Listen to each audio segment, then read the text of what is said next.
Radhe Radhe. Rakhi Bandhan special এমন একটা মিষ্টি রেসিপি আজকে নিয়ে এসেছি এই সন্দেশটা বানানোর জন্য। কোনো রকম গ্যাস চালানোর দরকার নেই, আর বাজার থেকে খোয়া বা ক্ষীর কোনো কিছু কেনার প্রয়োজন নেই।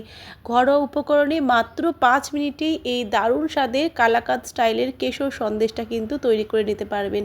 এর জন্য একটা মিক্সিং জারের মধ্যে 1 কাপ চিনির সাথে 3টে এলাচ খুব ভালো করে গুঁড়ো করে নিয়েছি।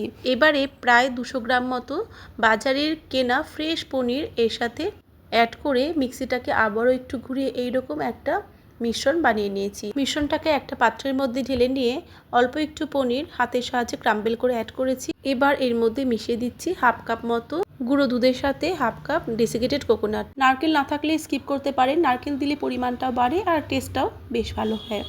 দিয়ে দিয়েছি দুধে ভেজানো কেশর, এতে করে কালার আর ফ্লেভার দুটোই খুব ভালো আসবে। এবারে সমস্ত কিছু উপকরণ খুব ভালো করে মিশিয়ে নিয়ে একটা ট্রের মধ্যে ঢেলে সন্দেশটাকে একটু সেট করে নিচ্ছি। ওপর থেকে দিয়ে দিচ্ছি কুচনো পেস্তা। তো পেস্তা ছড়িয়ে ডেকোরেশন করে এবার এই ট্রেটাকে ফ্রিজের মধ্যে রাখবো 10 মিনিটের জন্য, যাতে খুব ভালো করে সন্দেশটা সেট হয়ে যায়। 10 মিনিট ফ্রিজে রাখার পরে সন্দেশটা বের করে নিয়ে এসেছি আর একটা ছুরির সাহায্যে এরকম কালাকাঁদের শেপে বানিয়ে নিচ্ছি। চাইলে আপনারা ট্রের উপরে একটা বাটার পেপার দিয়ে তারপর সন্দেশটাকে সেট করতে পারেন, তাহলে আরও ইজিলি সন্দেশটা কিন্তু ডিমোল্ড হবে। তো দেখুন কত সুন্দর কালাকাঁদ স্টাইলের কেশর সন্দেশ তৈরি হয়ে গেছে।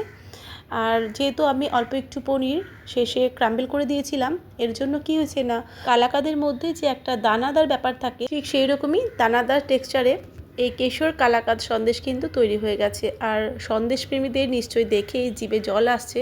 তো ঝটপট অবশ্যই বানিয়ে নিন, বানানো দারুণ সহজ, তাও আবার গ্যাস চালানোর কোনো ঝামেলা নেই। মাত্র 5 মিনিটে এটা তৈরি হয়ে যাচ্ছে। সামনে রাখি পূর্ণিমায় যারা ভাবছেন কোন স্পেশাল মিষ্টি বানায়, তাদের জন্য তো এটা একটা পারফেক্ট রেসিপি। অবশ্যই ট্রাই করে জানান কেমন হলো। রাধে রাধে।